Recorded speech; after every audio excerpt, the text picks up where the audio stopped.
अस्सलाम वालेकुम नाजरीन, आज मैं यहाँ पे ना रोही में मौजूद हूँ। तो यहाँ पे ना ये भेड़ें हैं, तो बड़ी प्यारी भेड़ें हैं। इसके मालिक हैं ये शफीक भाई हैं। इनके बारे च दसो कि एक कितने महीने दी थी ते वाल ये तैयार थी वेंदे न।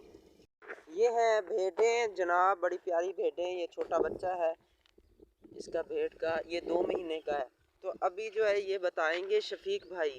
6-7 महीना बाद तैयार थी बनियान। अच्छा अच्छा अच्छा। जी हाँ। ते शफीक भाई कह रहे हैं कि ये 6 महीने बाद जो है ये 6 तैयार, महीने का इन्हें छत्र लग बंदे। हाँ, ब्रीडिंग के लिए ये तैयार हो जाती हैं। तो इस 6 महीने छत्र 40-45 हजार था, 40-45 पंचायतों देसी पिया। हाँ, वो कह रहे हैं कि 6 महीने। साल साल दा रखो था, वाल साल दा पूरा हाँ देसी सही सही सही।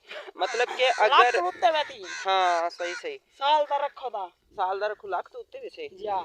ते वो कह रहा है कि अगर साल पाल लेना आप एक, तो एक जो इसका भेड़ का बच्चा है ये मतलब 50,000 60,000 का सेल हो जाता है। 6 महीने का 30 से 40 हज़ार का सेल हो जाता है, और 6 महीने का कुर्बानी लगता है।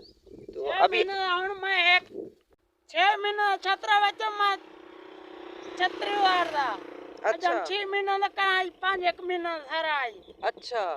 जी हाँ। वो कह रहे हैं कि, बाकी लेला बच्चा 45,500 था। अच्छा, जी हाँ। वो कह रहे हैं कि 6 महीने का मैंने 36,000 का बेचा, यानी 36,000 का, 36 का और 46 का।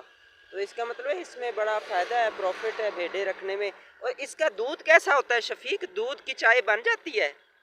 दूध की चाय में बड़ी मांदा खीर होवे। अच्छा, इसका दूध भी तो गाढ़ा होता है ना? जी हाँ। हाँ सही बात है, सही।